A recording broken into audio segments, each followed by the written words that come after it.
Now set 1 से section D का question number 34 का ए पार्ट देखिए।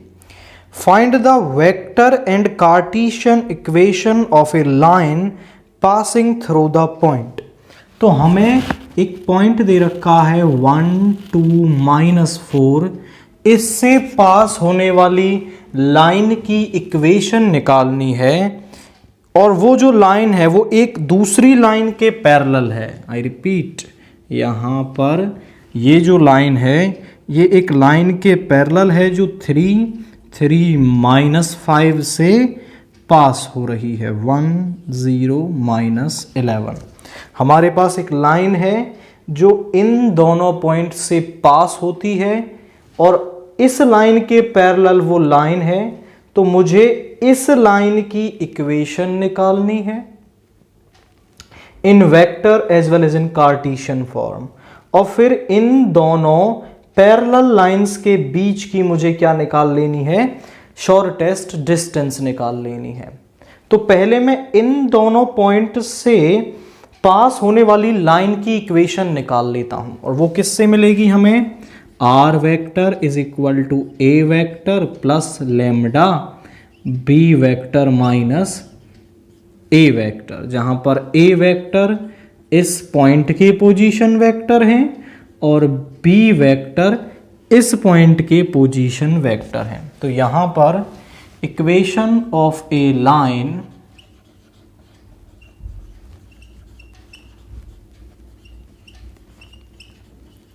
पासिंग थ्रू, किस पॉइंट से पास हो रही है, 3 -5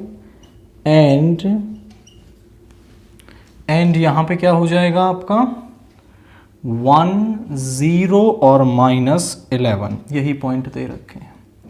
तो इससे पास होने वाली लाइन की इक्वेशन हो जाएगी 3i cap plus 3j cap -5k cap plus lambda into B vector minus ए वेक्टर। यहां पर 1 -3 is -2i cap, 0 -3 is -3i cap and ये -6k कैप। तो यहां से आप माइनस को कॉमन लेना चाहें तो माइनस को कॉमन भी ले सकते हैं, क्योंकि b माइनस ए को आप a माइनस बी लिख लो तो -1 लेमडा से मल्टीप्लाई हो जाएगा और लेमडा सम कांस्टेंट है, तो माइनस लेमडा को आप फिर से लेमडा लिख सकते हैं या फिर कुछ और कांस्टेंट नाम दे सकते हैं।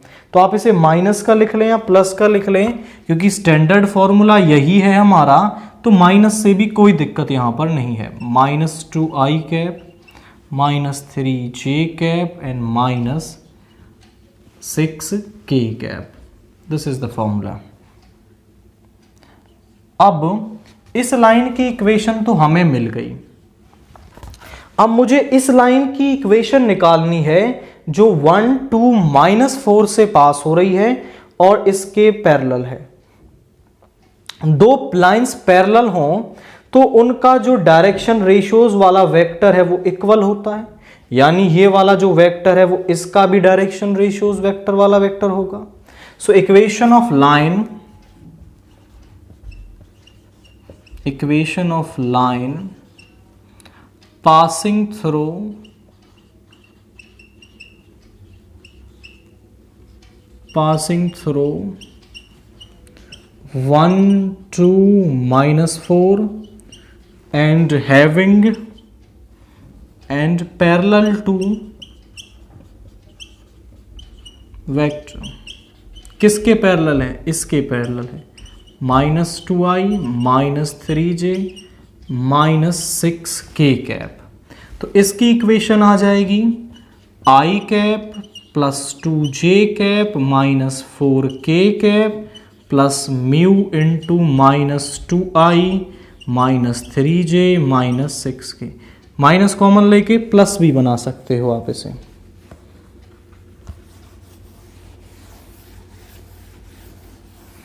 अब ये वेक्टर फॉर्म में आ गई, कार्टेशियन फॉर्म में इसकी क्या इक्वेशन हो जाएगी, वो हो जाएगी x minus 1 y minus 2 z plus 4 by -2 -3 -6। नीचे से माइनस कॉमन ले लेते हैं तो ये इक्वेशन बन जाएगी x minus 1 by 2 y minus 2 by 3 and z plus 4 by minus plus का 6। अब यहां से इसकी इक्वेशन मिल गई vector as well as Cartesian form में।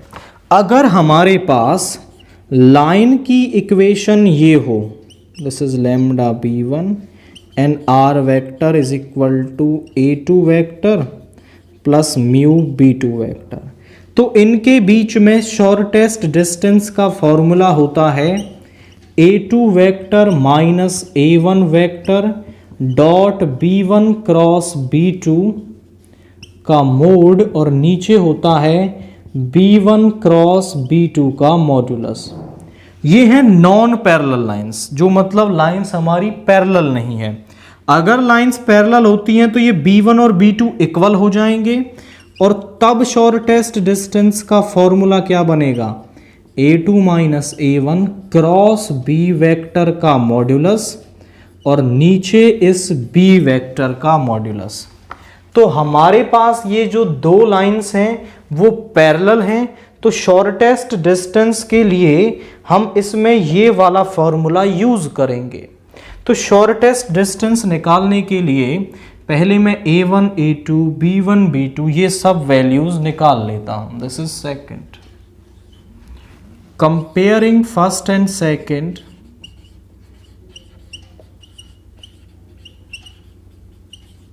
with r vector is equal to a1 vector plus lambda b1 vector and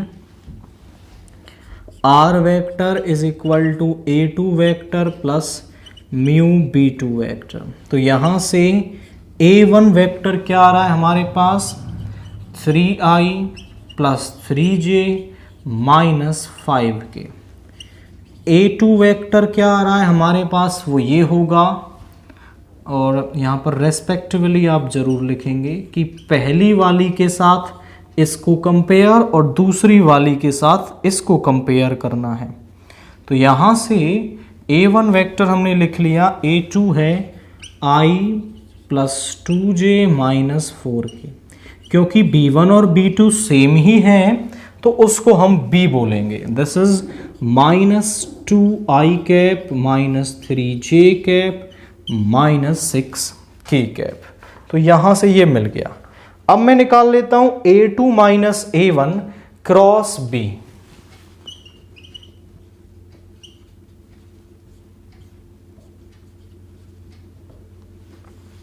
यहां पे आएगा i j k। पहले a2 माइनस a1 के i j k के कॉफिशिएंट्स वो आएंगे आपके ओके, हमने a2 माइनस a1 फाइंड नहीं किया है, वो हम यहीं पे फाइंड आउट कर लेते हैं। 1 minus 3 is minus 2i cap, 2 minus 3 is minus j and this is plus, तो प्लस का k cap. Minus 2 minus 1 1, minus 2 minus 1 1। फिर उसके बाद b वेक्टर के i j और k के कॉफिशिएंट्स, माइनस 2 माइनस 3 माइनस 6। यहाँ पे आ गया एक्सपेंडिंग अलोंग रो 1,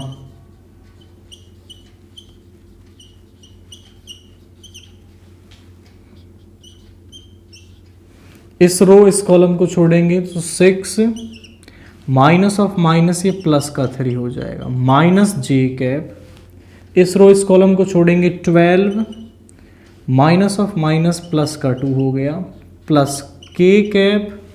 इस रो इस कॉलम को छोड़ेंगे 6 माइनस ऑफ माइनस, ये हो जाएगा प्लस का 2, दैट इज दिस इज, ये माइनस का आएगा, दिस इज माइनस 6, ये प्लस का हो जाएगा और माइनस फॉर्मूले वाले माइनस से माइनस हो जाएगा। 9i cap minus 14j cap plus 4k cap. सभी वैल्यूज मिल गई हैं। अब बस फॉर्मूले में हम उसे पुट करेंगे। Shortest distance between lines is given bye, formula क्या है हमारा, a2 vector minus a1 vector cross b vector का मॉड्यूलस ओवर b वेक्टर का मॉड्यूलस। तो इसका मॉड्यूलस करेंगे तो 9 का स्क्वायर 81, 14 का स्क्वायर 196, 4 का स्क्वायर 16, और नीचे b वेक्टर का मॉड्यूलस यानी -2 का स्क्वायर 4, -2 का स्क्वायर 4, -3 का 9 एंड -6 का 36। This is 4, 9 and 36। तो इसको एडअप करेंगे तो हमारे पास आएगा, this is 113, 1, 9, 293, this is 293 over 49 का रूट।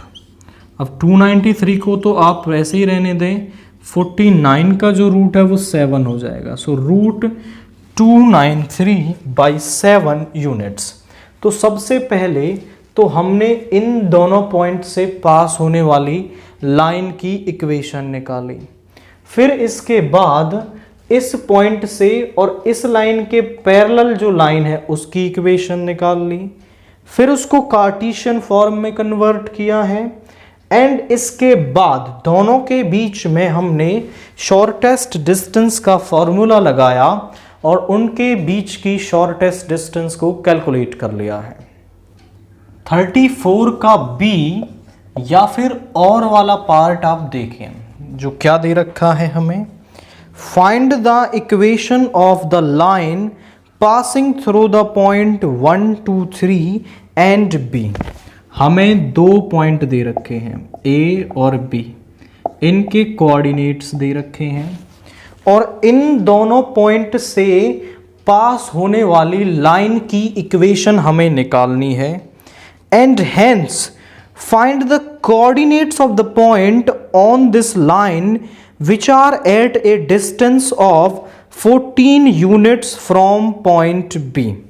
और हमें इस लाइन बी पर, इस लाइन पर एक ऐसे पॉइंट के कोऑर्डिनेट्स निकालने हैं जो बी पॉइंट से 14 यूनिट्स की डिस्टेंस पर है। आई रिपीट, पहले तो हमें इस लाइन की इक्वेशन निकालनी है, फिर इस लाइन पर पॉइंट बी से 14 यूनिट्स की डिस्टेंस पर जो पॉइंट है उसके हमें क्या निकालने हैं, कोऑर्डिनेट्स निकालने हैं।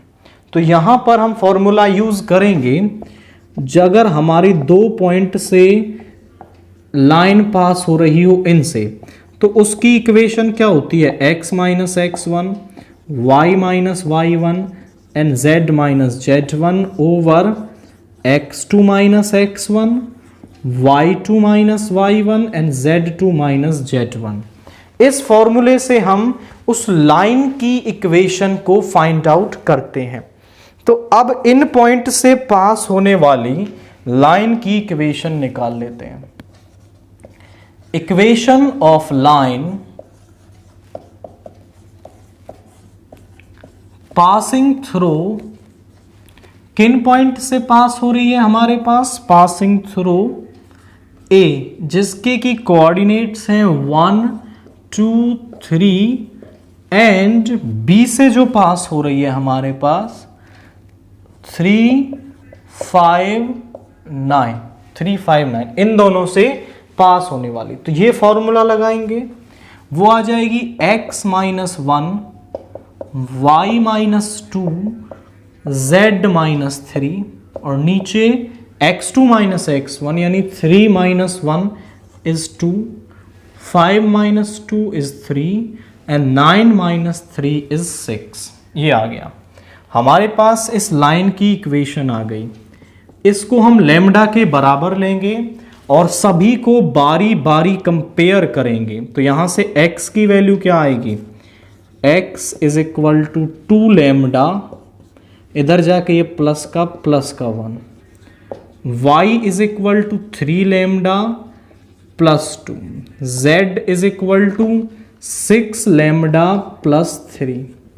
B the coordinates of any point, coordinates of any point on the line AB.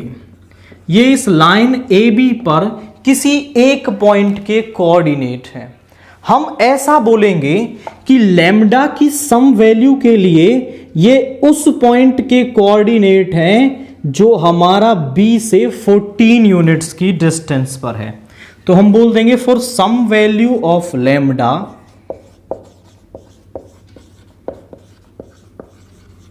these are the coordinates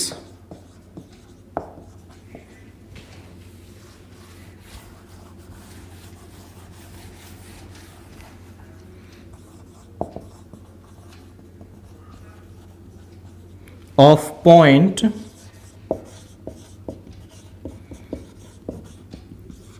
which is at a distance of 14 units from B.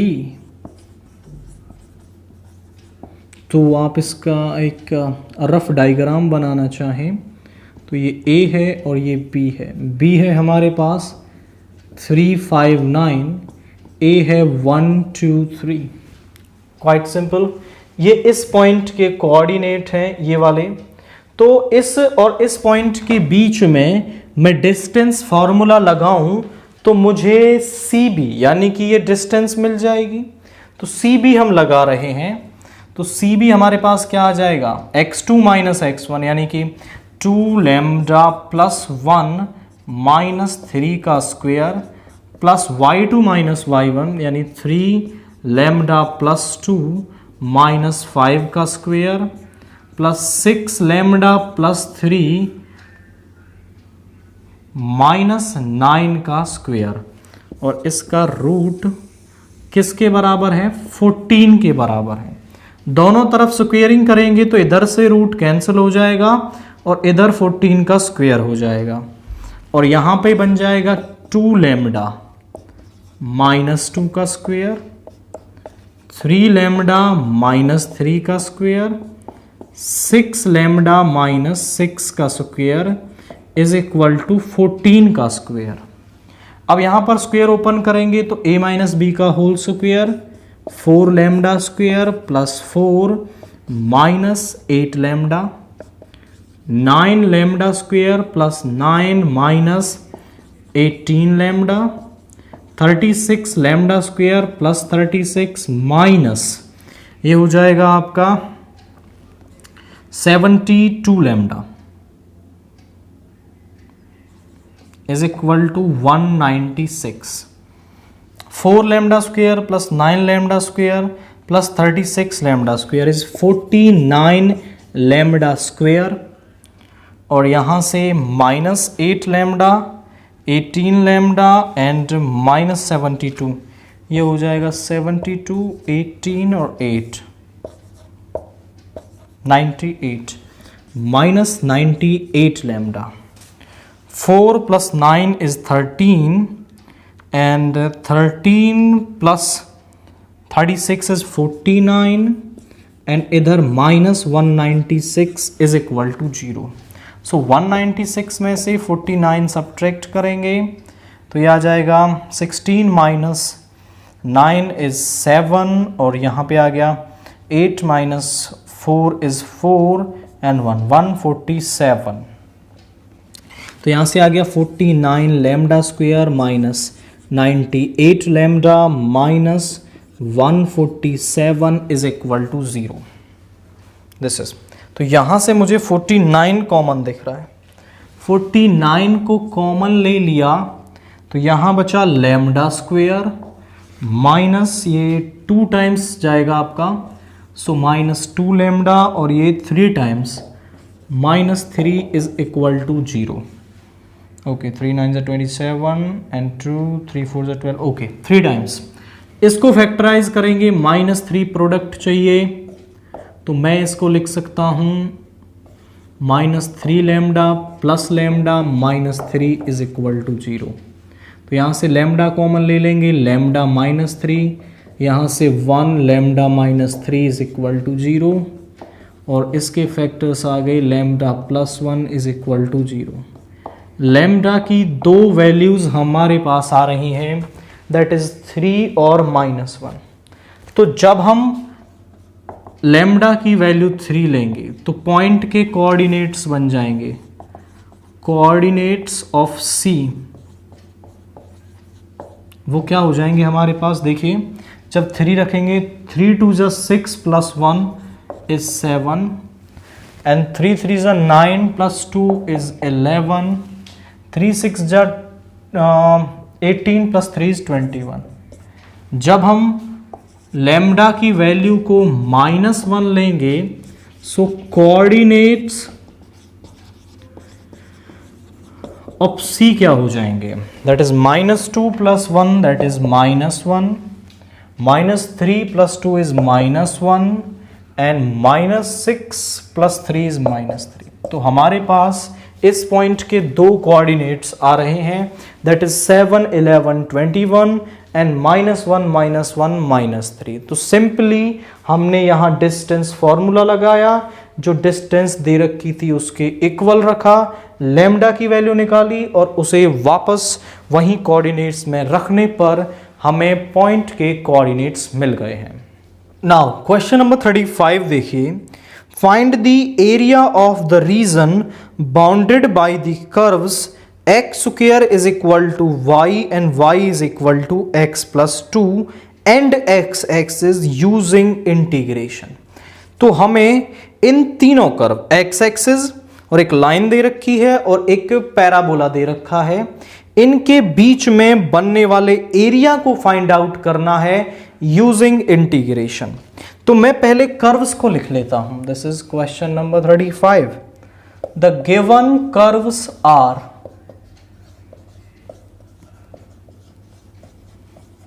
वो हमें दे रखे हैं x² is equal to y and y is equal to x + 2, या फिर आप इसे first लिखें और इसे सेकंड लिखें।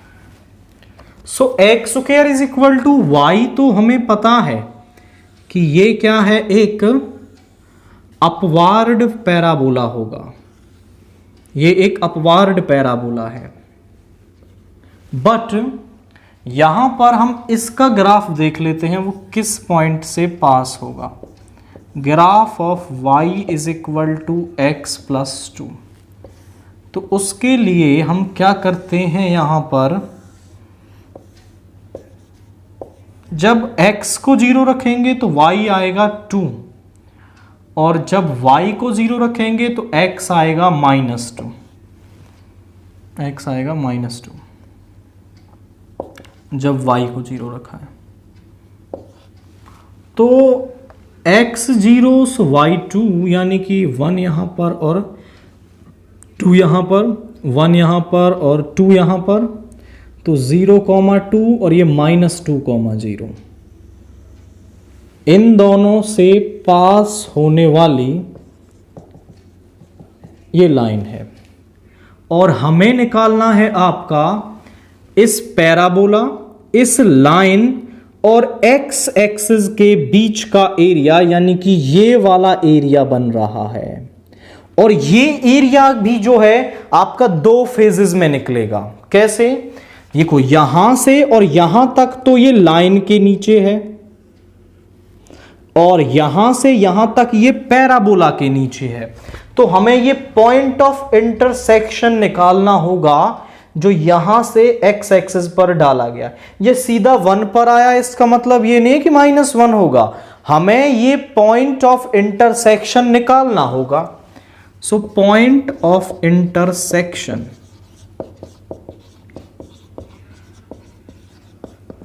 उसके लिए कुछ नहीं करना है, y को इसमें या x को इसमें डाल दो।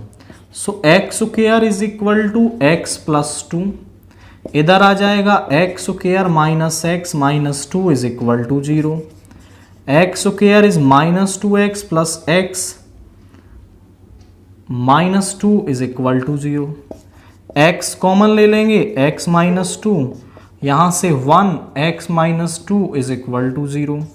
सो x minus two into x plus 1 is equal to 0। x की दो वैल्यूज आ रही है, एक तो 2 और एक -1।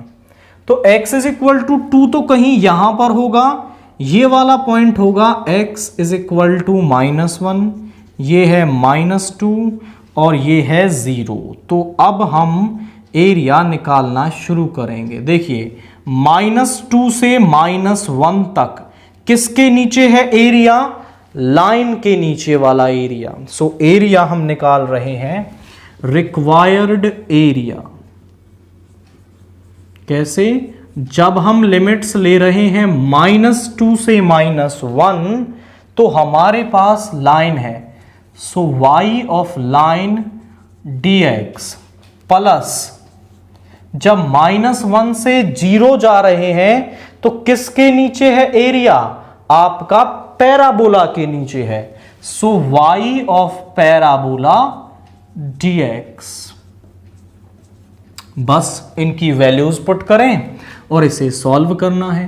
-2 टू -1, y ऑफ लाइन है x plus 2 dx plus y of parabola जो है वो है हमारे पास x स्क्वायर dx। इंटीग्रेट करें, x का हो गया x स्क्वायर बाई 2, 2 का हो गया 2x, -2 से -1 लिमिट्स हैं, x क्यूब बाई 3, -1 से 0।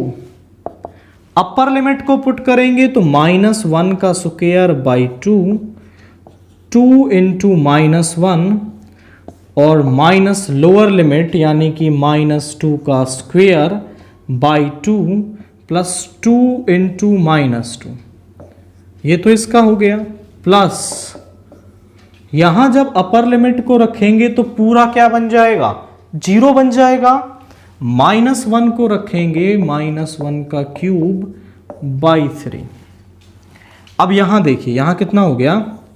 -1 का स्क्वायर इज 1 बाई 2 -2 और यहां पे है, यहां पे हो गया हमारा -2 का स्क्वायर 4 बाई 2 -4 प्लस ये -1 का क्यूब हो जाएगा -1 बाई 3 और ये बन गया प्लस का 1 बाई 3।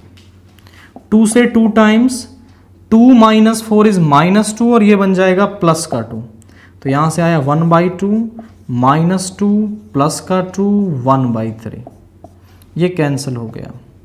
यहां पे इन दोनों का एलसीएम लेंगे 6, 2 3 जा 6, 3 2 जा 6, तो 5 बाई 6 स्क्वायर यूनिट्स। तो इसका जो एरिया है वो हमें क्या मिल रहा है? 5 बाई 6 स्क्वायर यूनिट्स। तो ये काफ़ी सिंपल था, बस पहले हमने इन ग्राफ को प्लॉट कर लिया, फिर इनके बीच में जो एरिया वो पूछ रहा था वो हमने निकाला और फिर हमने इसका पॉइंट ऑफ इंटरसेक्शन निकाला और यहां से यहां तक लाइन के नीचे का एरिया और यहां से 0 तक आपके पैराबोला के नीचे वाले एरिया को हमने ऐड किया है और हमें रिक्वायर्ड एरिया यहां पर मिल गया है।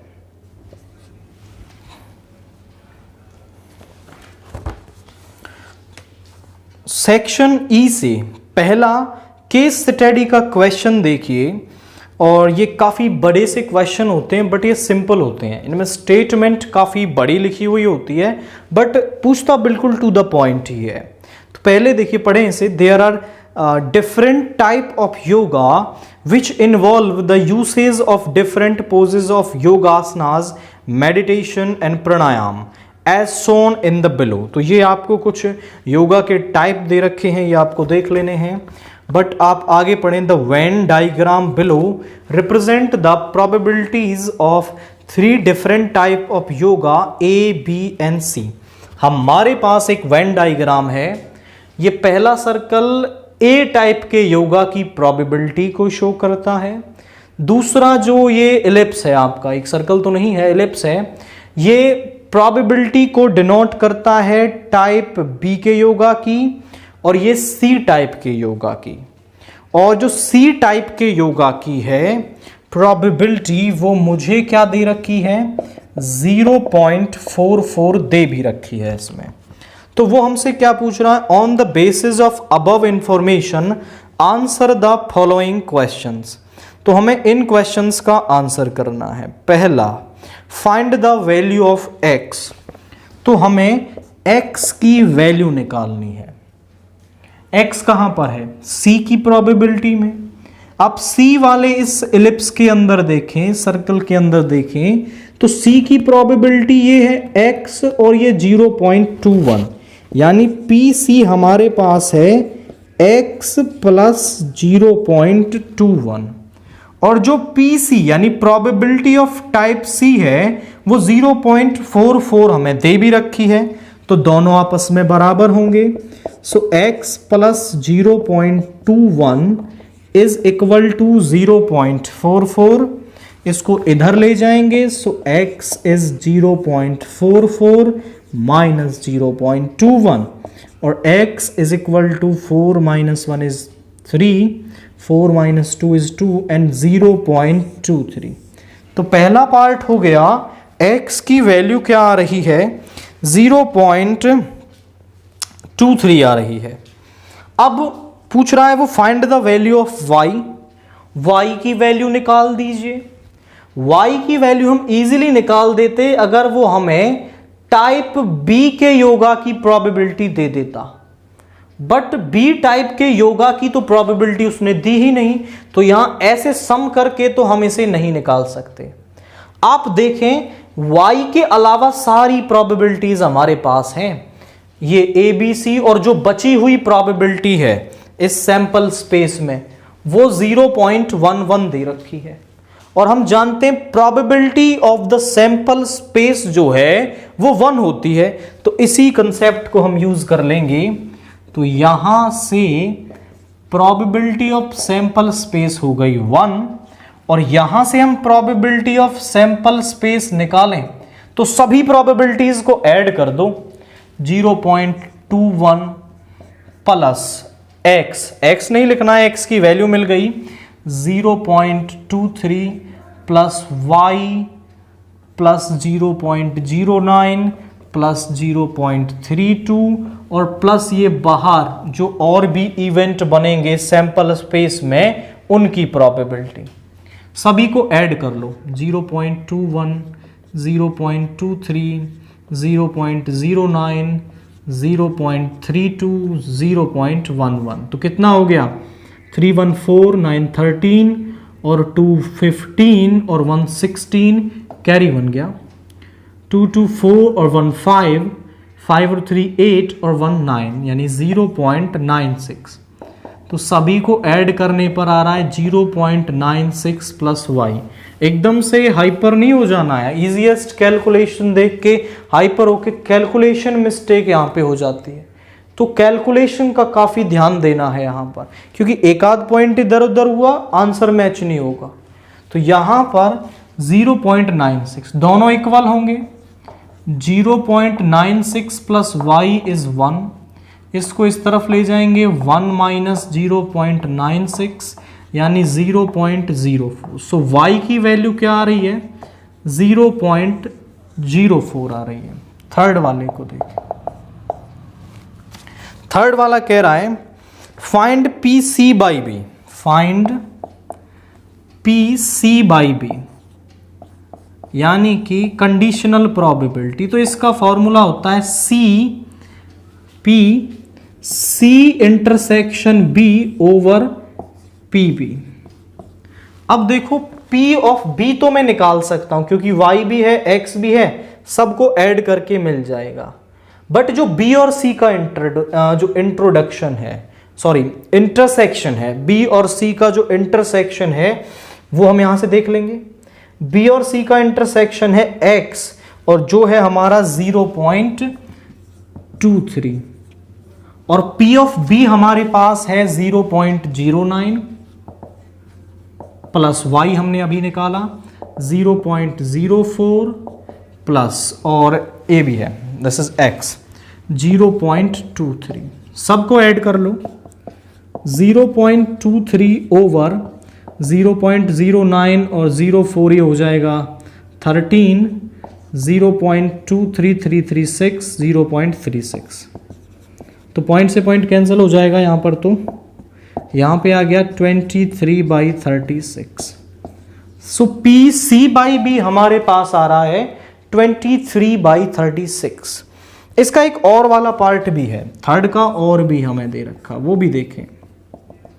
This is find the probability that a randomly selected person of the society does yoga of type A और B but not C। मतलब A और B टाइप का योगा तो वो करता है बट C टाइप का नहीं करता है। तो आप क्या करेंगे, वेन डायग्राम से इजीली हो जाता है ये पार्ट। C नहीं करना है, A और B करना है, मतलब जहां भी C आ रहा है वो निकाल दो, इसमें से x को निकाल दो, 0.21 को निकाल दो, बचा क्या, ये जो लोग हैं इनको जब आप एडअप करेंगे तो ये वो लोग हैं जो A और B टाइप का योगा तो करते हैं बट C टाइप का नहीं करते। So probability of person, probability that person does yoga of type A and type B but not C, वो क्या हो जाएगा देखिए जरा, 0.32 प्लस 0.09 और y है, y की हमने अभी वैल्यू निकाली थी, दैट इज 0.04। सबको ऐड कर लो तो यहां पर हो जाएगा 0.09 प्लस 13 हो जाएगा एंड दिस इज 0.45। तो कितना हो गया 0.45। तो वेन डायग्राम पर बेस्ड ये एक प्रोबेबिलिटी का क्वेश्चन था केस स्टडी से, और काफी इजी क्वेश्चन था, बट आपको केवल टू द पॉइंट पढ़ना है और टू द पॉइंट आंसर इसमें देने हैं। केस स्टडी 2 वाला क्वेश्चन देखिए। A tank as shown in the figure below formed using a combination of cylinder and a cone offers better drainage as compared to a flat bottomed tank। Okay, ये तो इसने information दे रखी है कि अगर हमारा कोई फ्लैट बॉटम टैंक होगा और उसमें हम ड्रेनेज करेंगे, मतलब उसको खाली करेंगे, तो उसमें ज़्यादा टाइम लगेगा एज कंपेयर टू इस तरीके का बॉटम होगा। तो क्वाइट सिंपल है, इससे पूरा पानी निकल जाएगा, इससे थोड़ा टाइम लगेगा, ये उसने बताया है, तो ये तो हमें अंडरस्टूड है। क्वेश्चन कहाँ है, क्वेश्चन तो आगे दे रखा है। A tap is connected to such a tank whose conical part is full of water. एक टैप को कनेक्ट किया गया है एक ऐसे टैंक से जिसका कॉनिकल पार्ट जो है वो फुल ऑफ वाटर है। Water is dripping out from a tap, water is dripping out from a tap at the bottom at the uniform rate of 2 centimetre cube per second. Okay, rate of change of volume दे रखा है। The semi vertical angle of the conical tank is 45 degree. तो जरा हम पहले वो conical tank बना लेते हैं। यहां पर ये हमारा कॉनिकल टैंक है। ओके, इसको इस तरीके से, ये कॉनिकल टैंक है हमारा,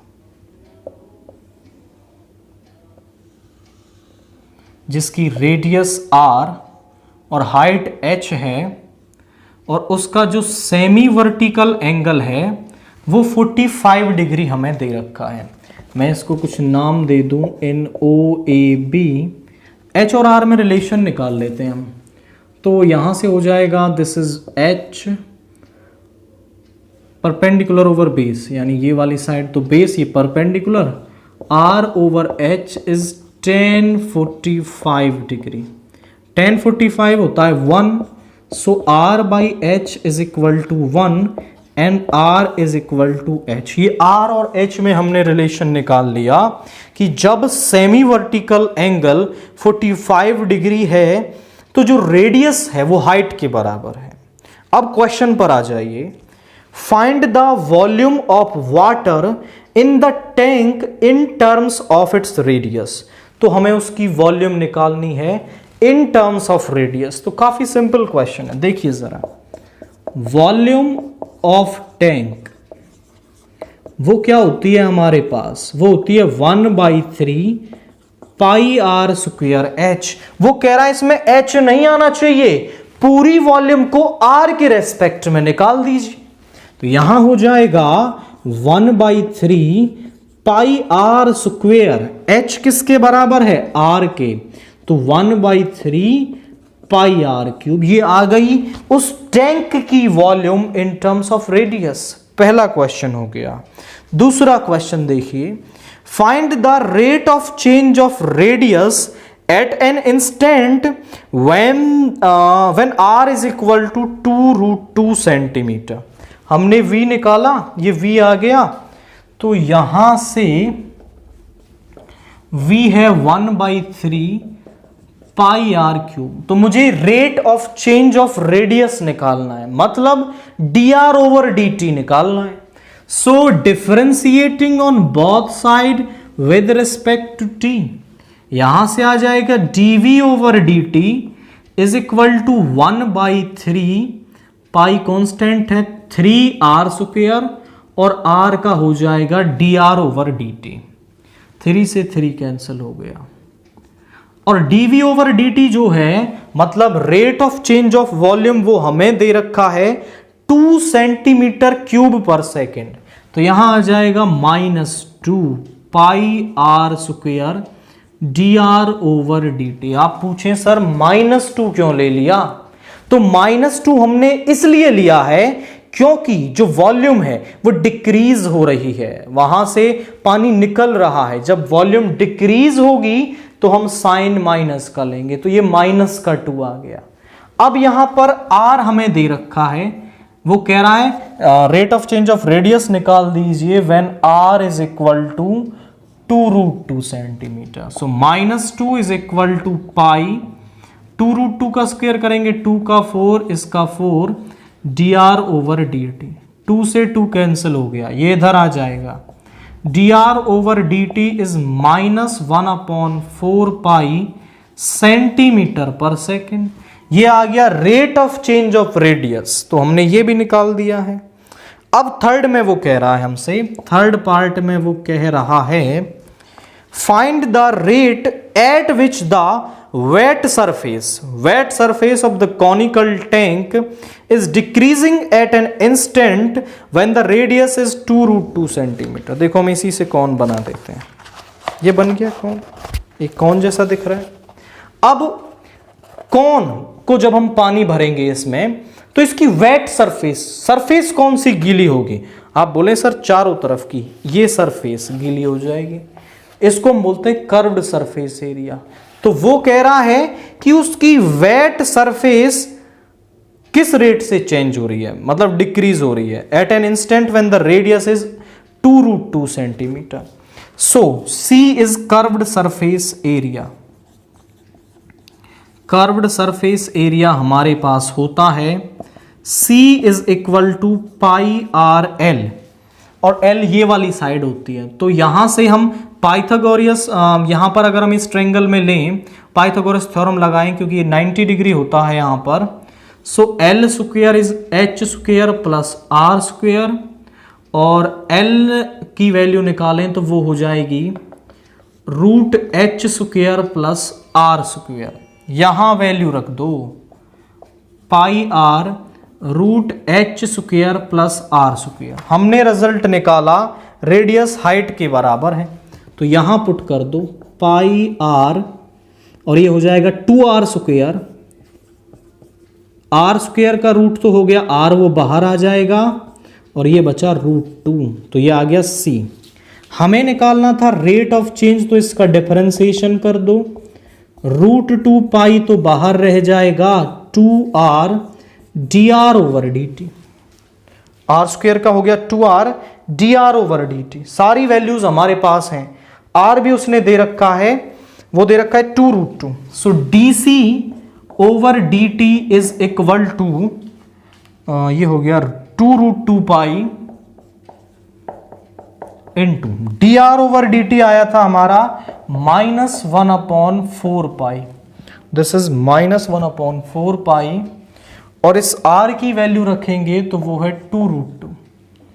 सो 2 2 4, पाई से पाई कैंसिल हो गया, सॉरी ये पाई है यहां पर, √2 इंटू √2 कितना हो गया, -2 सेंटीमीटर स्क्वायर पर सेकेंड। ये आ गया हमारा rate of change of wet surface यानी कर्व सरफेस एरिया का रेट ऑफ चेंज। अब इसका थर्ड का एक और वाला पार्ट भी हमें दे रखा है, वो क्या, अब देखिए इसका और वाला part, find the rate of change of height h at an instant when the slant height is 4 centimetre.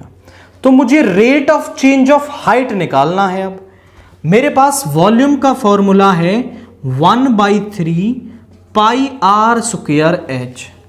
जब मुझे rate of change of r निकालना था तो मैंने एच को आर में बदल लिया था।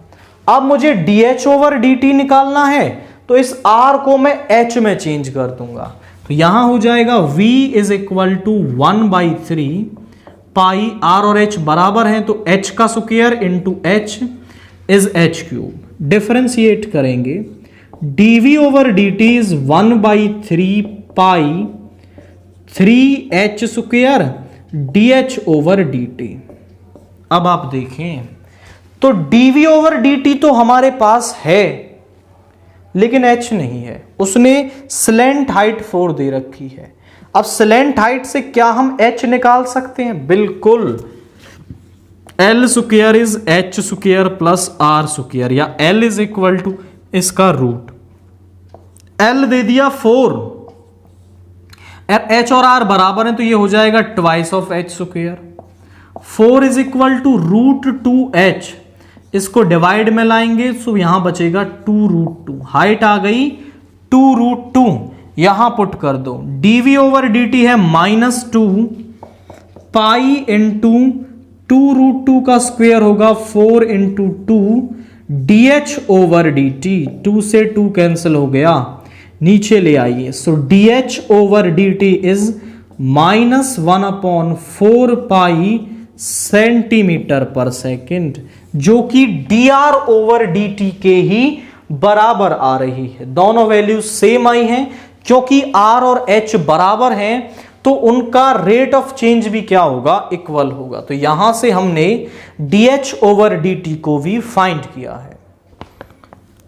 38 केस स्टडी 3 वाला क्वेश्चन देखिए, the equation of the path traced by a roller coaster is given by the polynomial. Okay, हमारा एक रोलर कोस्टर है, रोलर कोस्टर जो अक्सर जो ट्रेड फेयर्स में जो रोलर कोस्टर चलता है वो सीधा तो चलता नहीं, इस तरीके से ऊपर नीचे जाता है, तो उसका जो कर्व है, जो उसका पाथ है, कुछ इस तरीके से दे रखा है, ऐसे ही ऊपर नीचे जाता है वो, एंड उसका जो पाथ है वो एक फंक्शन डिफाइन कर रहा है fx, जो है a into x plus 9 into x plus 1 into x minus 3, ये है।